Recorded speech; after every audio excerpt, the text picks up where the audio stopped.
अब बच्चे, मैं आपके साथ स्टार्ट कर रहा हूं लीव सैलरी। लीव सैलरी ध्यान है? लीव सैलरी ना एक रिटायरमेंट बेनिफिट होता है। जैसे आप नौकरी करते हो तो कुछ पैसा मिलता है लीव सैलरी के नाम से। अब सर ये क्या होता है, आओ पहले लिख लेते हैं, फिर उसके बाद हम बात करनी स्टार्ट करेंगे। ठीक है, नोट साथ साथ ही बना लेना।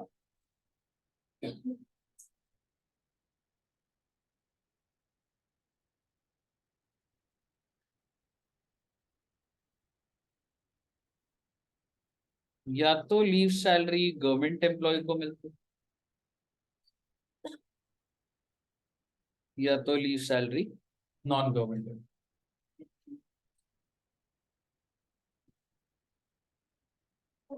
अगर गवर्नमेंट एम्प्लॉय को मिलती है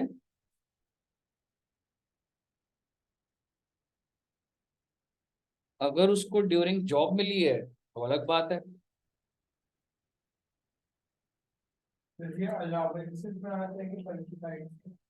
चलिए, आपने ये बात बोल दी अभी, तो एक बार पहले मैं थोड़ा याद करा देता हूँ, मुझे लग रहा है भूल गए। लीव सैलरी की बात कर रहे हैं ना? मतलब भूल गया होगा, कोई नहीं। एक बार मैं थोड़ा सा रिवीजन दे देता हूँ। हम लोग कौन सा ऐड कर रहे हैं? सैलरी। सैलरी के अंदर मोटा मोटी तीन चीजें होती हैं: allowances, retirement benefit and perquisite. Allowances याद है आपको? अलाउंसेस कैश में होते थे।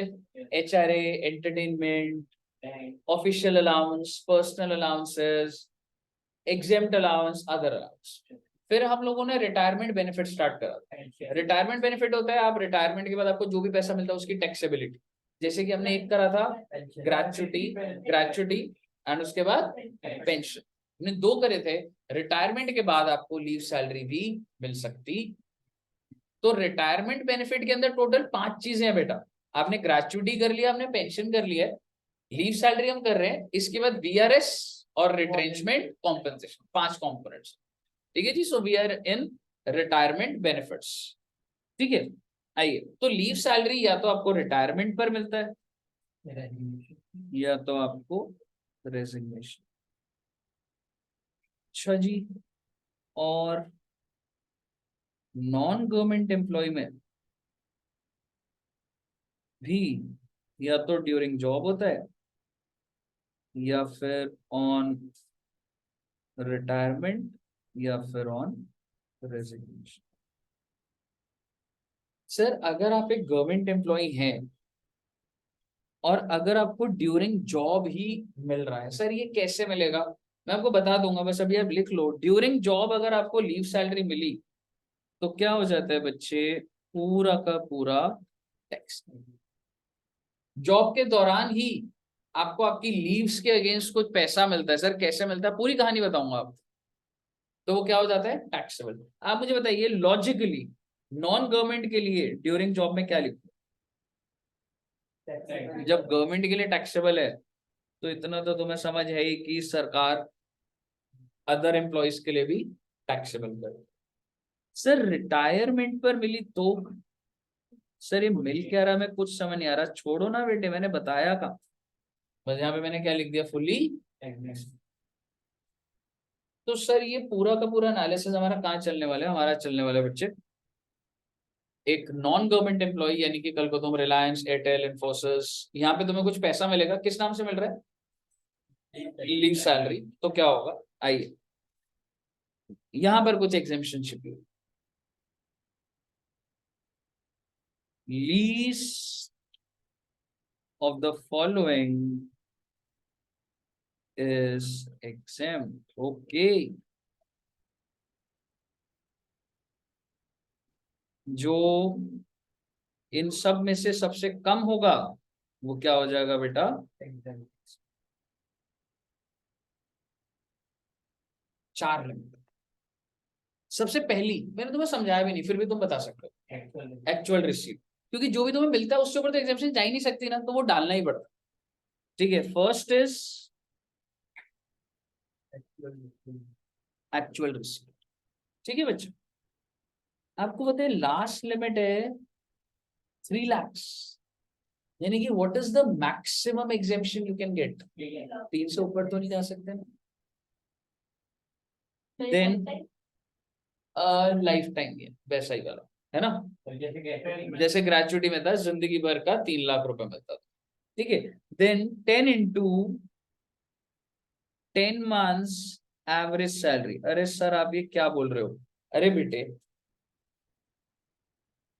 10 महीने की एवरेज सैलरी, यानी कि तुमने 10 महीने पकड़े, पुराने 10 महीने, उसको डिवाइड बाय 10 कर दिया, तो वो 10 मंथ्स की एवरेज सैलरी आ गई, तो महीने की हुई ना। लेकिन मैंने उसको दोबारा से किससे मल्टीप्लाई कर दिया? तो कहीं ना कहीं मैं बोल सकता हूँ सिर्फ मैं पुराने 10 महीने की सैलरी का टोटल ही तो कर रहा हूँ, लेकिन इसको लिखा है आपको ऐसे ही लिखना हो, 10 into 10 months average salary.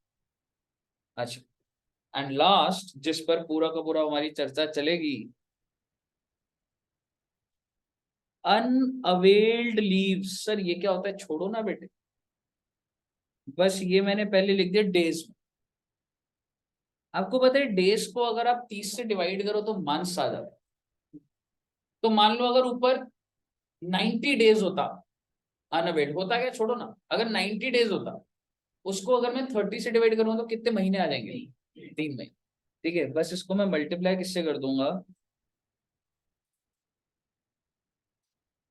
10 months average. अच्छा जी, सर अभी आप इतनी देर से सैलरी सैलरी कर रहे हो, सैलरी का मतलब क्या है sir ji? Basic forming part of, सिर्फ फॉर्मिंग पार्ट लिख दो समझ जाओगे ना, forming part of retirement benefits, है ना। और कमीशन कौन सी बच्चे? Based on fix percentage of, based on fix percentage of, मैंने आपको जो लिखवाना था लिखवा दिया। अब मैं आपके साथ कहानी डिस्कस करता हूँ। आप जब कल को कंपनी ज्वाइन करोगे तो आपको अपॉइंटमेंट लेटर मिलता है। अपॉइंटमेंट लेटर होता है कि फॉर्मली आपको एक लेटर दिया जाता है, 8-10 पेज का होता है। उस अपॉइंटमेंट लेटर में क्या लिखा होता है? आपकी ज्वाइनिंग डिटेल, कि आपको इस दिन से ज्वाइन करना है, हाँ, अबाउट, जैसे जब मैं एयरटेल में गया था तो अपॉइंटमेंट लेटर था, 7-8 पेज का था। तो एयरटेल के बारे में पहले 2-3 पैराग्राफ में लिखा होता है that your joint your organisation is Airtel one of the leading, ऐसे करके लिखा होता है। उसके बाद आपकी डेजिग्नेशन क्या है? जैसे मेरी डेजिग्नेशन वहां पर थी असिस्टेंट मैनेजर, ठीक है। तो असिस्टेंट मैनेजर एज डेजिग्नेशन दी, तो मैं डेजिग्नेशन दी। मेरा क्या क्या काम है वो भी लिखा हुआ था। मेरा रिपोर्टिंग टाइम क्या है, मैं किसको रिपोर्ट करूंगा, मेरे बॉस का नाम, ठीक है। तो ये सारी बातें लिखी होती है। क्या लीव्स के बारे में लिखा होता है, आप कितनी छुट्टियां ले सकते, ठीक है। लिखा होता है that you will be allowed so much of leaves, क्योंकि ऐसा नहीं हो सकता ना बच्चे, ऐसा नहीं हो सकता ना कि मैं आपको ये बोलूं कि आप मेरे यहाँ नौकरी करो और आपको एक भी छुट्टी नहीं मिलेगी। तुमसे ऐसी जनरल डिस्कस करता हूँ, मतलब ये मेरे को भी सही नहीं लगती चीज। अब होता है जैसे घर में जो डोमेस्टिक हेल्प आती है, जैसे अगर मैं बात करूँ इन आया को संभालने के लिए भी हम लोग केयर टेकर, सुबह 9 से 6, उनको कुछ छुट्टी मिलती है? मंडे टू संडे होती है, समझ रहे हो। जैसे कोई भी कुक है, कुक आती है, क्या कह सकता हूँ, कुक का भी डेली की ड्यूटी, वो खुद छुट्टी मारे अलग बात है। बट इंडिया में क्या होता है कि भाई क्योंकि वो ऑर्गेनाइज नहीं है ना, तो उनका मिस यूज करते हैं, समझ रहे हो। तो बेसिकली आप देखोगे भाई, मतलब वो सही चीज नहीं होती। और आप एज एम्प्लॉय जब जाते हो तो आप क्या चाहते हो? कितने दिन की छुट्टी हर हफ्ते, तुमको कितने दिन की छुट्टी मिलती मिलती है? 2 दिन, सैटरडे संडे। और तुम्हें पता है आजकल कल्चर आ रहा है 3 दिन, जब तक तुम नौकरी पे जाओगे ना 2 दिन का नहीं होगा, 3 दिन छुट्टी मिलेगी। कई ऑर्गेनाइजेशन में स्टार्ट हो गया।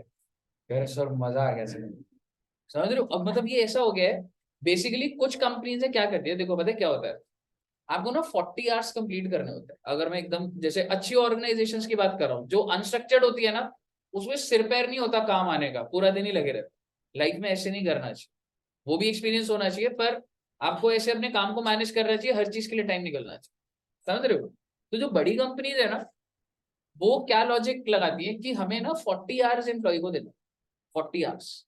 तो क्या करते हैं, आप 5 दिन आते हो, हफ्ते का क्या है, हफ्ते का 40 आवर्स का काम चाहिए। क्योंकि क्यों होता है पता है, आप 40 घंटा काम करोगे ना, मान लो तुम्हारी 2 लाख रुपए सैलरी है महीने की, तो एक हफ्ते की कितनी हुई? 50,000, 2 लाख है, 4 हफ्ते 50,000। तो टेक्निकली तुमको मैं 50,000 दे रहा हूँ, मैं 10 लाख चार्ज कर रहा हूँ फिरंगियों से, बिकॉज मेरे क्लाइंट से बाहर के पर आर पे होता है। मेरा जो फ्रेंड है जो डेलॉइट और उसमें होता है ना, उनको लिखना होता है कि मैंने इतने घंटे इस क्लाइंट पे काम करा है, वो बिलिंग जाती है क्लाइंट को। आप समझ रहे हो? तुमको मैं पर आर जो भी दे रहा हूं, मैं तुमको 5,000 दे रहा हूं पर आर, ठीक है, मैं उसे चार्ज कर रहा हूँ 40,000। इसलिए कहते हैं पैसा बह रहा है बिग फोर में। मतलब जितना भी दूंगा ना मैं उसे डबल ट्रिपल बहुत ज्यादा चार्ज कर रहा हूँ मैं क्लाइंट्स को। समझ रहे हो? तो बेसिकली इस तरीके से होता है। तो 40 आवर्स का लॉजिक क्या होता है, इससे रिलेटेड नहीं है, मैं तुम्हें आजकल क्या चल रहा है वो बता रहा हूँ। तुम अगर 5 दिन जाते हो तो एक दिन में कितने घंटे काम? 8 आवर्स। अब कंपनीज कह रही है मैं 40 आवर्स को कम नहीं करूंगी, 4 दिन में कर लो, 10-10 घंटे काम कर लो। कितने दिन में हो जाएंगे? 4 दिन में हो जाएंगे, 3 दिन छुट्टी। आवर्स कम नहीं हो रहे ऑफिशियली, लेकिन उसको आप 5 दिन में करने के बजाय 4 दिन में। समझ रहे हो? और आपके टाइम पे डेफिनेटली ऐसा पक्का हो जाएगा। कितने तो वर्क फ्रॉम होम हो गए हैं। तुम्हारा काम कोई फील्ड वाला थोड़ा ना, तुम्हारा दिमाग चाहिए। मेरा एक भाई है, वो मतलब बहुत ही सही रिसोर्स है, एमडीए से एमबीए करी हुई है, सीए कुछ नहीं करा हुआ, सीएमए कुछ नहीं करा हुआ, लेकिन एमडीए से करी हुई है। तो जब से कोविड है 4 साल से घर में ही बैठे हुए और काम हो रहा है, सही हो रहा है। कंपनीज अपनी प्रॉपर्टीज को बेच रही है, कह रहे जब मेरा रिसोर्स ही सारा हाई एंड है तो मैं उनके लिए ऑफिस क्यों खरीदूं, मैं डेप्रिसिएशन, मैं कॉफी का खर्चा, बिजली का खर्चा क्यों लगाऊं। समझ रहे हो? तो बेसिकली ऐसे चल रहा है बहुत। अभी भी कोविड है ऐसा मत सोचना सब लोग जा रहे हैं। अभी भी 60% जो ऊपर की कैटेगरी के एम्प्लॉइज है ना, 60% घर पे ही बैठे हैं। समझ रहे हो? वो चीज है। तो अच्छा, मुद्दे की बात ये है कि सर एक बात बताओ, आप जब ज्वाइन करोगे तो आपको ना कंपनी ना अपॉइंटमेंट लेटर में लिखेगी। अच्छा मैं पहले ऐसे बोलता हूँ, आपको पता है लीव्स 2 टाइप की होती है। एक होती है कैजुअल लीव और एक होती है अर्नड लीव। आपको पता है बच्चे, जब एयरटेल में था तो मेरे को कैजुअल लीव कितनी मिलती थी? 15 डेज। 15 डेज पर ईयर या पर मंथ? एक बच्चा पिछले बैच में कह रहा था सर ये महीने की में है क्या? ठीक है, तो 15 दिन पर ईयर। और मुझे अर्नड लीव्स भी मिलती थी 3 डेज। तो मुझे साल की कितने दिन की छुट्टी मिल गई? मैंने एक भी छुट्टी नहीं ली। अगर मैं एक भी नहीं लेता, ये मेरा पहला साल है नौकरी का, मैंने एक भी छुट्टी नहीं ली। अब मुझे बताइए क्या ये कैरी फॉरवर्ड हो जाएगी?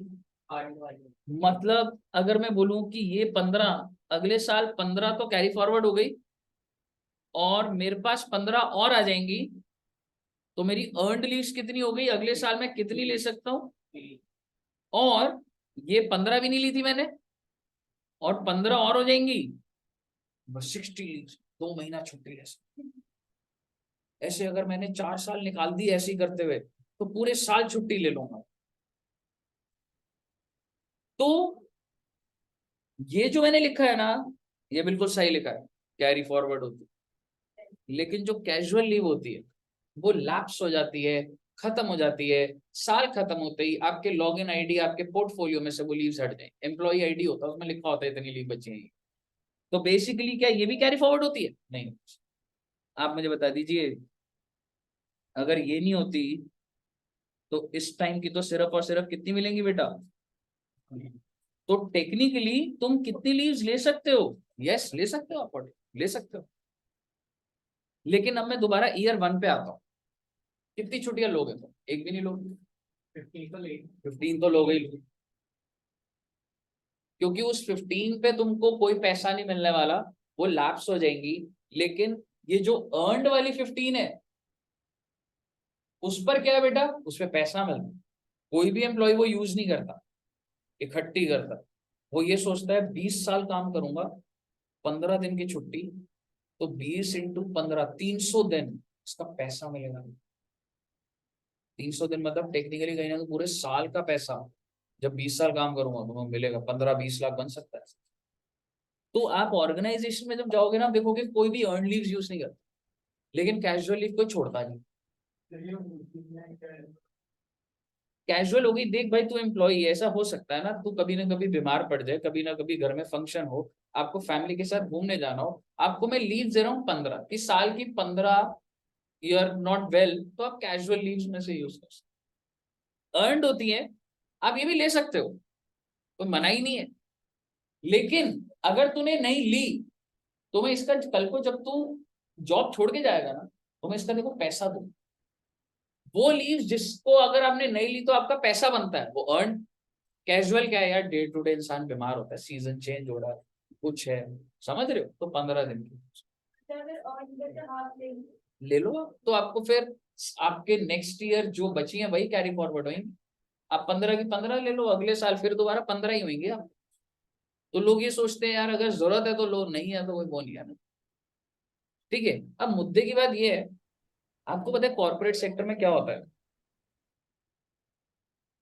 ये जैसे मैं तुम्हें बड़ी ऑर्गेनाइजेशंस का ही बता रहा हूँ, सर दिसंबर के मंथ में ना, अच्छा साल शुरू हुआ, मान लो 1 जनवरी से साल शुरू हुआ, तुम स्टार्टिंग से छुट्टियां लेना शुरू कर दोगे, में 15 है, मैं जनवरी में 15 खत्म कर दूं, या हर महीने एक दो, एक आध, ठीक है। अब मान लो एक छुट्टी अब हमेशा आपको महीने में मन नहीं करता था आपने ले, आपने नवंबर तक कितनी छुट्टियां ले ली? कितनी बची है? आपके दिमाग में लॉन्ग वीकेंड चलेगा, समझ रहे हो? 4 में होगा कैसे? आपके दिमाग में 4 में क्या होगा मैं बताता हूँ, आपके दिमाग में सिर्फ क्रिसमस का टाइम चल रहा हो, 25 की छुट्टी, बीच में कोई सैटरडे संडे आ जाए, 31 की तो वैसी छुट्टी होती है, ये 4 छुट्टियां डाल देता हूँ, गोवा चला जाऊँ, दूर चला जाऊंगा इस ऑर्गेनाइजेशन से, I need a break in my life. ये बेटे हर एम्प्लॉय यही सोच रहा है, कोई सोच रहा होता है मैं गोवा चला जाऊं, कोई सोच मनाली, कोई मंदिर, कोई केदारनाथ, सब यही डिस्कस भी है, क्योंकि भाई छुट्टी नहीं छोड़ूंगा, और बीमार हो, और कंपनी को पता है कि एक साथ एप्लीकेशन आने वाली है बीमार होने की, कि ऑल ऑफ अ सडन कोई दूर के रिश्तेदार की डेथ हो गई है, समझ रहे हो, बीमार हो गया हूँ, ठीक है, ये ऑर्गेनाइजेशन को पता है, ठीक है, और स्टेटस पे लग रहा होगा गोवा के अंदर पार्टी चल रही है। तो ऑर्गेनाइजेशन, मैं बिग 4 की बात कर रहा हूँ, तो दिसंबर शुरुआत में ही मैसेज कर दो कि हमें पता है आपके पास लीव्स बची हुई है, और हमें पता है आपको घूमना अच्छा लगता है, और आपको घूमना भी चाहिए, spending time with family is very important, लेकिन आप प्लान्ड वे में घूम लेना। ऐसा मत करना कि 25 से 31 क्लाइंट को कुछ डिलीवर करना है और सारा स्टाफ ही गायब है इसका। क्योंकि अब सोचो अगर 100 में से 40 छुट्टी पे गया, तो वो 60 को 40 से जो काम लेना है पूरा कोलैप्स हो जाए। आप अपने बॉस के साथ बैठ जाओ, बोलो सर मुझे जाना है, और आप प्लान कर लो, ताकि आप जो काम आपको पहले करना है बाद में करना है, ऐसे मत करना सुबह उठ के not well for 5 more days. उससे क्या होगा बेटे, आपका काम तो रुकेगा, और आप बोलोगे सर मैं बीमार हूं ना, लेकिन ऑर्गेनाइजेशन एक एनालिसिस निकालती है कि हमारे एम्प्लॉय कब बीमार पड़ते हैं, तो सारे के सारे एम्प्लॉय दिसंबर में बीमार हो, कंपनी पहले से मेल कर दी है जाओ भाई घूमने, कौन रोक रहा है, ठीक है, कोई गलत नहीं है उसमें, ठीक है, लेकिन इररिस्पॉन्सिबल वे में मत जाओ। अगर किसी को कुछ डिलीवर करना है काम, वो सैक्रिफाइस नहीं होना चाहिए, आप जितनी छुट्टियां लेनी है लो, लेकिन काम सैक्रिफाइस मत करो, समझ रहे हो? तो बेसिकली ऐसा होता है।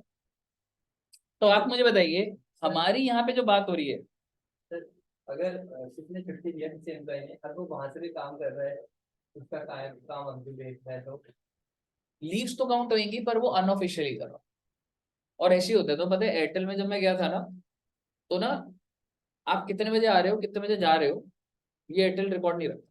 मैंने कहा तो बड़ी कूल कंपनी है, आई कार्ड तो दे रखा है। तो मैंने 1-2 दिन लगाया, मेरा बॉस कहता है छोड़ना यार, हमें भरोसा है तेरे पे। मुझे नहीं पता था कि वो 24 घंटा बिठाते हैं।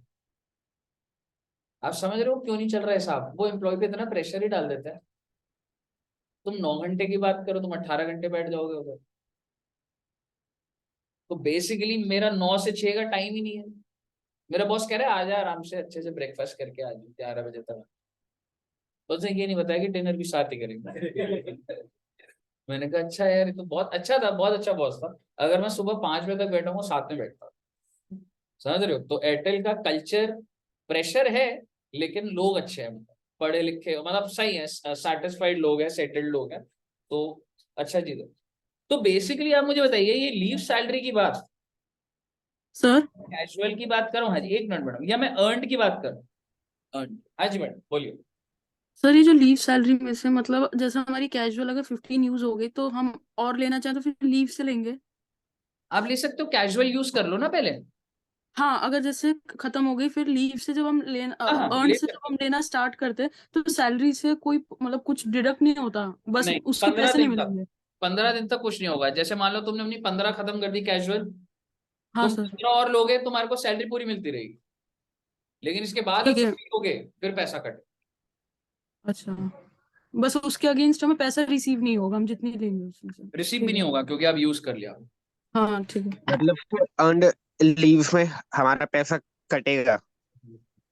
अर्न लीव में क्या होगा, जैसे मान ले तूने अर्न लीव अगर नहीं ली ना, कटेगा नहीं कुछ पैसा। अर्न लीव में क्या होता है, तेरे को मैंने 15 दिन दे रहा हूँ अर्नड का, तूने एक भी छुट्टी नहीं ली, तो इसका पैसा तेरे को मिलेगा और मिलेगा। और फिर अगर ले ली तो कटेगा नहीं? नहीं कटेगा नहीं। क्लियर है? आइए, ये अब एक सर। चीज समझना, हम लोग अर्नड की बात करें कि कैजुअल की? अर्नड, क्योंकि पैसा तो उसी का मिलेगा। अभी भी बातें तो मैंने शुरू भी नहीं करी इसकी। अब आप जरा ये बताइए, ड्यूरिंग जॉब, भाई साहब आप मेरे यहाँ नौकरी करते हो, 1 साल की आपकी कितनी बन जाएंगी? 15 छुट्टियां, एज्यूमिंग, ये मैंने लॉ नहीं है ये, आप गवर्नमेंट एम्प्लॉई हो, 15 दिन। मैंने कहा हाथ के हाथ पकड़ यार, 15 दिन का पैसा छोड़ दो, रिटायरमेंट में मैं नहीं एक्यूमुलेट कर रहा। पूरा साल काम कर लिया, 15 दिन आपने नहीं ली, पकड़ो पैसा अपना 15 दिन, क्या हो जाएगा? टैक्सेबल। चाहे आप सरकारी नौकरी में हो या इसी। अगर आप सरकारी नौकरी में हो और आपने अर्नड लीव्स इकट्ठी कर रखी है पिछले 30 ईयर्स से, आप 30 साल से नौकरी कर रहे हो और आपको 15-15 दिन की लीव मिल रही, टोटल कितनी हो गई? 30 × 15, 450, 450 दिन का पैसा दूंगा आपको। 1.5 क्या 1.5 ईयर? नहीं मतलब 1.5 क्या, 450, हाँ ठीक है, मोटा मोटी 300 का अगर साल है तो ठीक है। गवर्नमेंट एम्प्लॉय को मिलेगा तो क्या होगा, पूरा का पूरा पूरा एग्जाम। और मेरा आपसे सवाल, अब सारी की सारी बात आ जाती है नॉन गवर्नमेंट। आइए सर, ये नॉन गवर्नमेंट के लिए कैसे निकलेगा ये आप मुझे बताइए। मेरे को एयरटेल ने अवेलेबल लीव कितनी दी थी? 15। ये 15 फिक्स नहीं है ना? नहीं फिक्स नहीं है, इट डिपेंड्स फ्रॉम ऑर्गेनाइजेशन, हो सकता है कोई 10 दे, बट 15 इज गुड। जनरली कंपनियां 15 या 18 से ऊपर नहीं दे, 10 भी हो सकती है कहीं। और इसमें कैजुअल अलग है ना? ब्रो कैजुअल की मैं बात ही नहीं करूंगा ना, उसमें पैसा इन्वॉल्व नहीं है, ले नहीं ले जो मर्जी। हाँ वो अलग, नहीं अलग है, अलग, ठीक है। अवेल्ड होता है आपने कितनी छुट्टियां ली, तो मैं अवेल्ड अभी कितना डाल रहा हूँ बेटा, 0। आप मुझे बताइए, मुझे कंपनी ने दी कितनी? 15, and how much leaves I have taken? 0। So what is my unavailed leave? Unavailed होता है जो मैंने नहीं ली, जो बच गई है।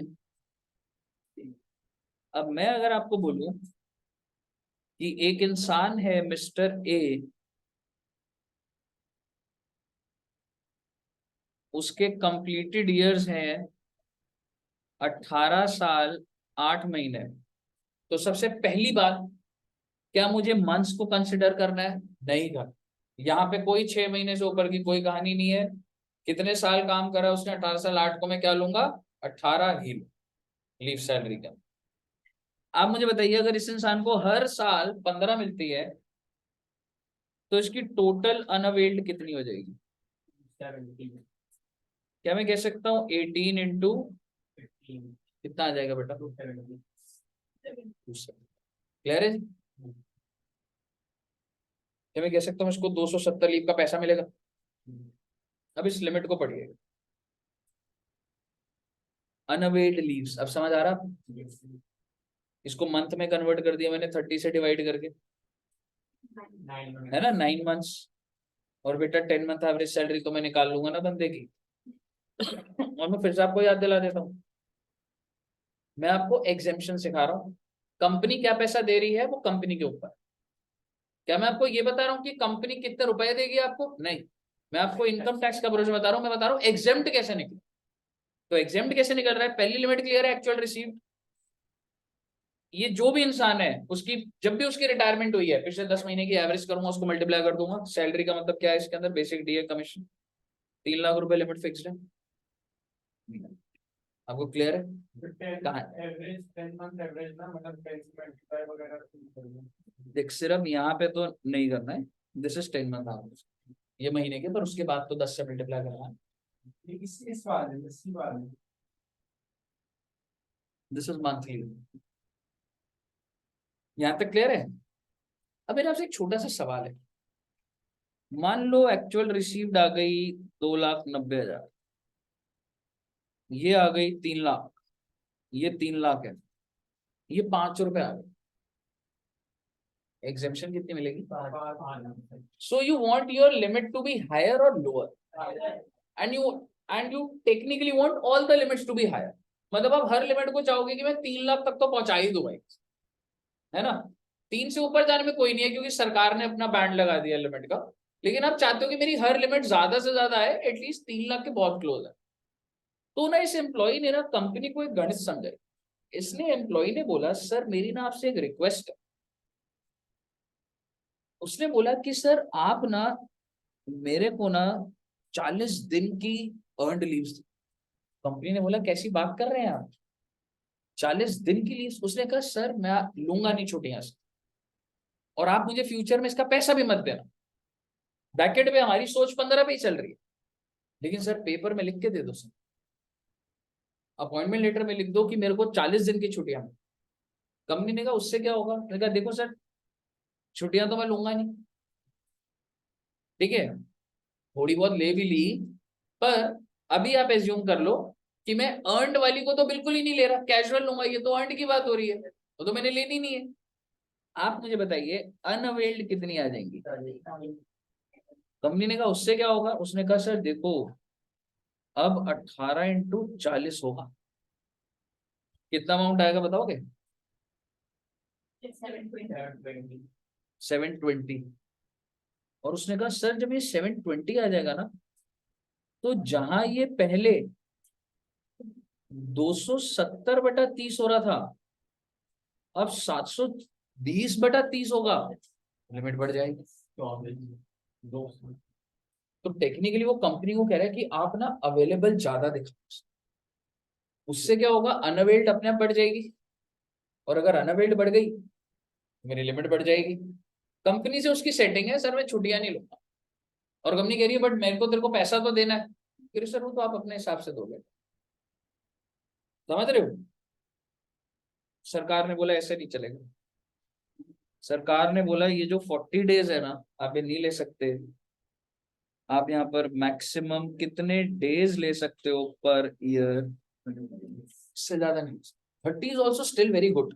अर्न 30 बहुत ज्यादा है, इतनी कंपनियां देती भी नहीं है। तो यहाँ पे सरकार ने लिमिट सही बनाई हुई है। तो आप मुझे बताइए, क्या मुझे इसको रीवर्क नहीं करना पड़ जाएगा?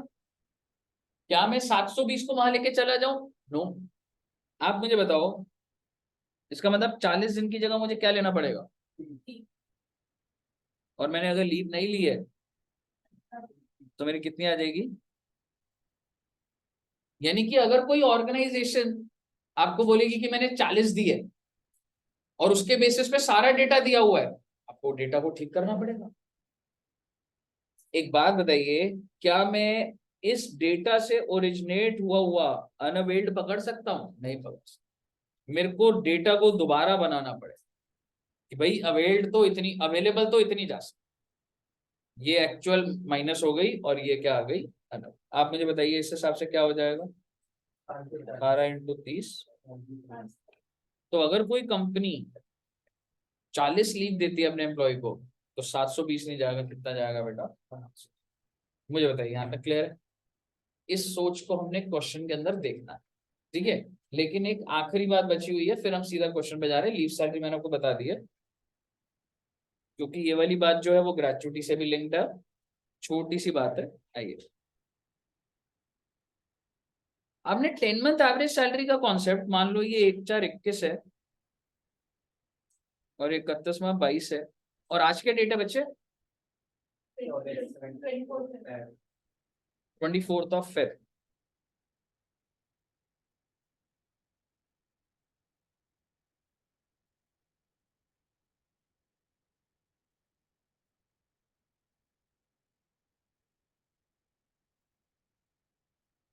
एक इंसान आज रिटायर हो जाता,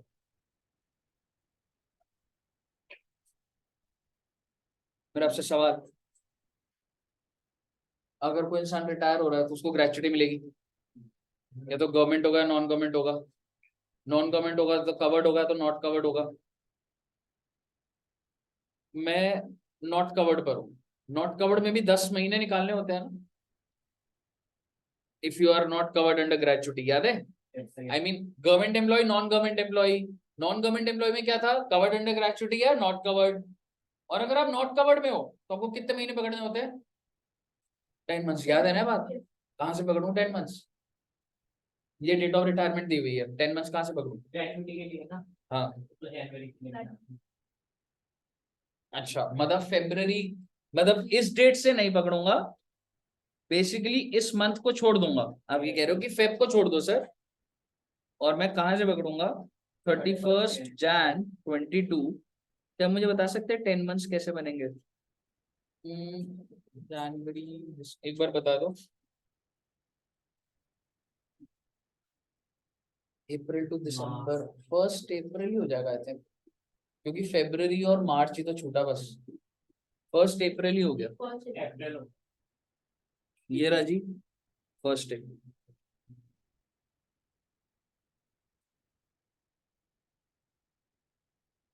क्लियर है? ग्रेचुटी के लिए 10 महीने, लीव सैलरी के लिए ऐसे नहीं लिखा। अभी अभी लीव सैलरी में भी लिखा है ना मैंने 10 मंथ्स एवरेज सैलरी। ग्रेचुटी के लिए तो ये है बेटा, लेकिन मालूम है लीव सैलरी के लिए यहीं से स्टार्ट हो। वो रिटायर कब हुआ है?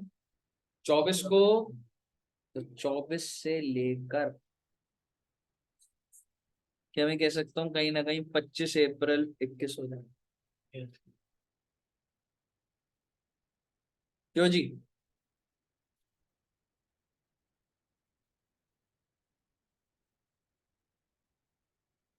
यानी कि लीव सैलरी के लिए जो मैं 10 मंथ्स लेता हूं वो immediately before the date of retirement हो, जैसे ही दिन है उससे पहले के ही 10 महीने।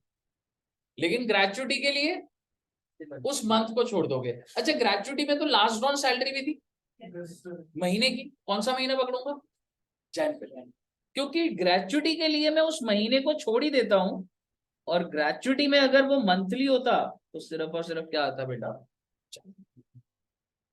क्लियर है? ये बातें ना ध्यान रखने वाली हैं, ये यूज हो जाएंगी प्रैक्टिस। ठीक है, तो बनाया हुआ है ना, आपको ऐसे रिटर्न में नहीं लिखना है कुछ, मुझे पता होना चाहिए कि यहाँ पे सर ने क्या बताया। तो लीव सैलरी के लिए 10 मंथ्स है, और ये क्या है? Last drawn salary. ये किसके लिए है बेटा? तो टेक्निकली ग्रेचुटी में I just ignore the month of retirement और उससे पहले का date of birth, but leave salary में मैं जैसे रिटायरमेंट होती है उससे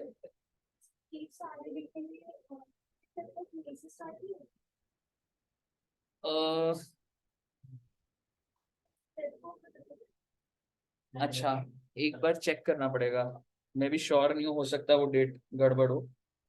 तो 24, हाँ सर, 25 आ रहा है, ठीक है मैडम, गुड। सर 1 में आएगा,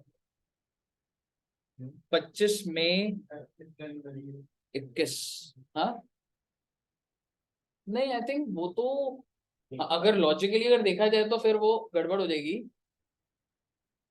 एक बार एग्जैक्ट निकालना पड़ेगा। 1 में आएगा क्योंकि मैंने पर फेब्रुवरी और मार्च छोड़ा है ना मैंने, तो बस नहीं 1 अप्रैल। देख एक बात बता, 1 अप्रैल से 31 दिसंबर कितने महीने होते हैं? 9 महीने होते हैं। 1 अप्रैल से स्टार्ट करो, आप इसमें 9 महीने जोड़ते हो तो क्या आता है? 31 दिसंबर ही आता है। 1 महीने तो जोड़ रहा हूँ, 10 आ रहा है। तो मेरे हिसाब से कहीं इसमें भी वो तो नहीं है, क्योंकि अगर मैंने यहाँ पर सिर्फ 25 दिन है, 25 अप्रैल तो नहीं होगा? एक बार ये चेक करना, एक बात बताओ ना। हो गया तो फिर दोनों अप्रैल हो गए दोनों। हाँ, मेरे हिसाब से ये अप्रैल ही होगा, क्योंकि मैं सिर्फ 25 दिन ही तो आगे जा रहा हूँ। 25 एक बार 25 अप्रैल ही होगा। निकाल दो क्या? अरे अप्रैल ही होगा। अप्रैल होगा। 25 अप्रैल से लेके 24 मई 2021, ये 1 महीना हुआ ना? तो मई, जून, जुलाई, अगस्त, सितंबर, अक्टूबर, नवंबर, दिसंबर, जनवरी एंड फरवरी। कितने महीने हुए? 1 2 3 4 10। ठीक है मैडम, 10 ही हुए ना ये। 25 अप्रैल ही आ रहा है बच्चा। ठीक है, क्लियर है? बताइए, यहाँ तक कोई दिक्कत? आइए अब हम चलते हैं जी सीधा क्वेश्चन पर, और क्वेश्चन के अंदर आपको मैं ये वाली चीज दिखाऊंगा कि कैसे होगा। बुक कितने बच्चों के पास है? इधर तो शेयर तो हो ही जाएगी फिर, है ना? स्क्रीन पर मुझे ऐसा कोई ऑनलाइन बुक है बच्चों के पास? सर आपकी वाली है। अच्छा, रुक जाए 1 मिनट, फिर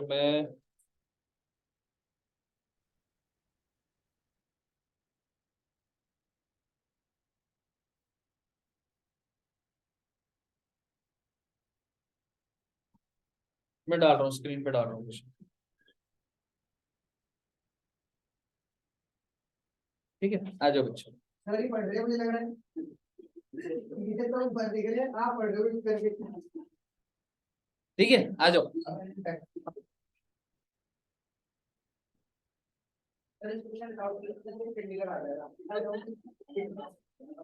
चलिए, एक बार इसको ना ध्यान से देखना बच्चे, क्वेश्चन को। An employee of XYZ private limited retired from the company on 30/11। मुझे बताइए डेट ऑफ रिटायरमेंट क्या है? आप देख रहे हो? हाँ, हो गया था ये वाला। ये वाला कैसे हो गया? वो वाला सर ये नहीं हुआ। हाँ, ठीक है। चलिए आप पहले मुझे बताइए, ये कौन सी कंपनी का एम्प्लॉय है? गवर्नमेंट का है, नॉन गवर्नमेंट का है? और मुझे नहीं पता नीचे क्या क्या क्या लिखा हुआ है। मुझे इतना पता लग रहा है गवर्नमेंट है, नॉन गवर्नमेंट है। और दूसरा, वो रिटायर कब हुआ है? 30/11/2022। At the time of retirement he receive 2,88,000 as leave salary. Retirement के टाइम पे उसको कितना लीव सैलरी मिला बेटा? आप मुझे एक बात बताइए, क्या मैं पहली लिमिट 2,88,000 लिख सकता हूँ? मुझे पता लग रहा है। और क्या मैं चौथी लिमिट 3 लाख लिख सकता हूँ? अब मेरे को लिमिट नंबर सी और डी पे फोकस कर। और सर वैसे चलो लीव सैलरी दिया तो पता लग गया लीव सैलरी का होगा। The following information is provided by the employer. क्या इंफॉर्मेशन है बच्चे? Salary at the time of retirement 18,000। क्या करना होगा देखेंगे बेटा इसका। मुझे बताइए इसने कितने साल काम करा है? बच्चे क्या मैं मंथ्स कंसिडर करूं? Months consider, no sir.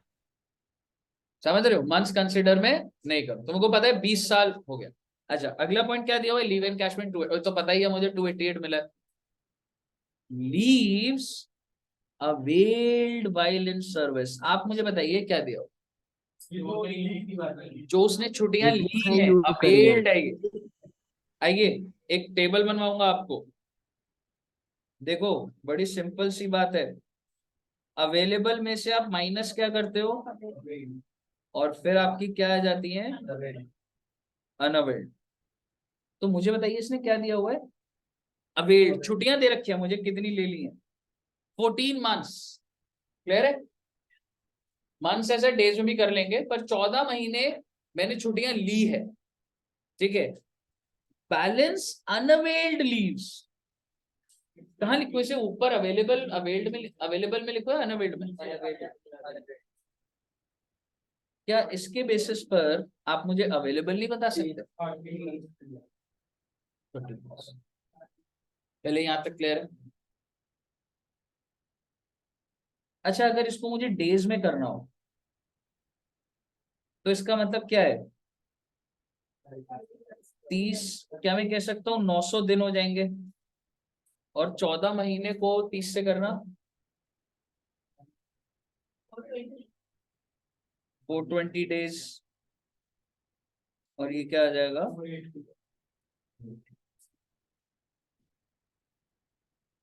तो तुम्हारी सोच क्या कहती है तुम्हें? अभी छोड़ दो, अभी और डिटेल, इसको कितनी छुट्टियों का पैसे की एग्जेम्पशन मिलेगी? 480 अनअवेल्ड का ही मिलता है ना। तो टेक्निकली ये जो लिमिट नंबर डी है, इसको मैं 480 डेज आ गया, इसको डिवाइड कर दूंगा 30 से, क्योंकि मंथ्स आ जाएगा। इसको मल्टीप्लाई किससे करूं? 10 मंथ एवरेज सैलरी, वो DTR 420 कैसा है? देखो 420 दिया हुआ है, ये समझ आ गया था? हाँ ये तो इसको मैंने 30 से ही तो मल्टीप्लाई करा है, समझ रहे? मैंने मंथ्स को डेज में कर दिया। आप मेरे को एक बात बताइए, ध्यान से देखना बेटा प्लीज। 480 डेज अपॉन 30 कर दिया, मुझे बताइए 10 मंथ एवरेज सैलरी कितनी है? आपको पता है, आपको गिवन है वो, आपको पॉइंट नंबर 6 में एवरेज सैलरी निकाल कर दी हुई है। कितना अच्छा क्वेश्चन है ये। कितने रुपए की है? और क्या ऊपर वाली लिमिट 10 इंटू 17,600 लिख दूं? तो ऊपर वाली 1,76,000 आ गई, और ये कितनी आ गई बेटे? 480 डिवाइडेड बाय 30 इंटू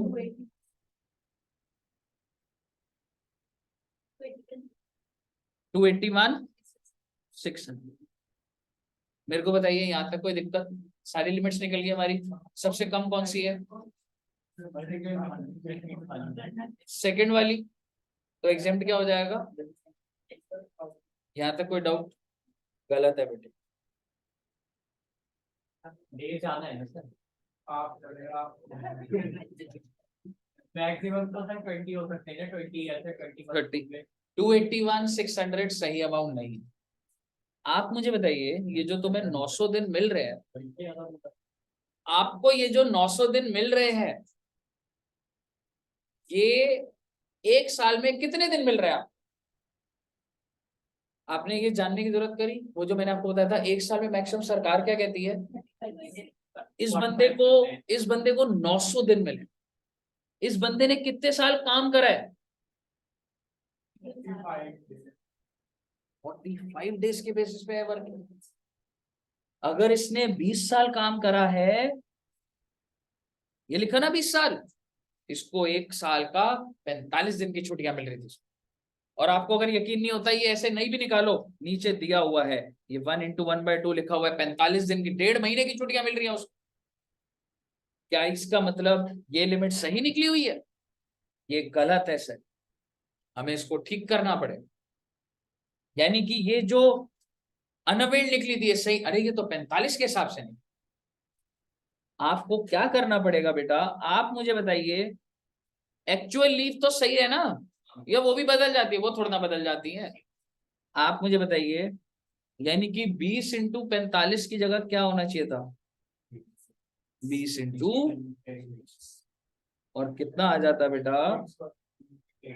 600। पहले 600 आता, अवेलेबल कितना आ गया मेरा?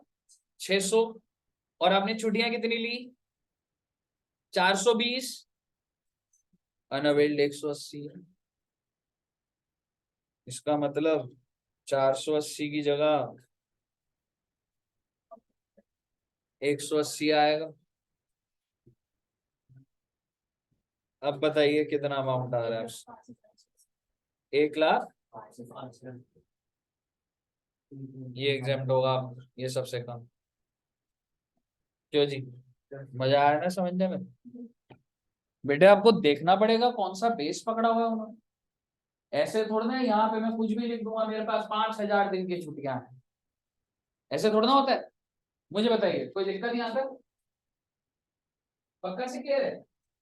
ऑनलाइन भी सबको क्लियर है? Sir yes sir. हाँ जी मैडम। सर एक बार ये समझा दो, ये अवेलेबल में 30 मंथ्स कैसे हमारा आया? मैडम आपको 30 मैक्सिमम करना है। आप एक बात बताओ, उसने कितने साल काम करा है? सर उसने 20 years।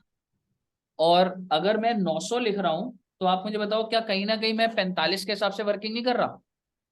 हाँ सर, सर ये वाला समझ आ गया, मैं उससे जस्ट पहले वाला कह हाँ, रही हूँ जिसमें हमने 30 - 14 मंथ्स किया, उसका 30 मंथ्स कैसे आया? ये तो क्वेश्चन में गिवन था ना। अच्छा, आपको 16 गिवन है, 14 गिवन ओके ठीक है, बैक है ना? कैलकुलेशन की। बैलेंसिंग फिगर है, हाँ, बैक के लिए। हाँ ठीक है। बताइए, क्लियर है? तो सर जी, अच्छा, अगर आपको क्लियर है, वैसे मैंने उनको तो नहीं करा, पर ऐसा कोई दिक्कत वाली बात नहीं है। प्रॉब्लम नंबर 2 करना, क्या आप निकाल पा रहे हो? प्रॉब्लम नंबर 2 दिख रही है सबको?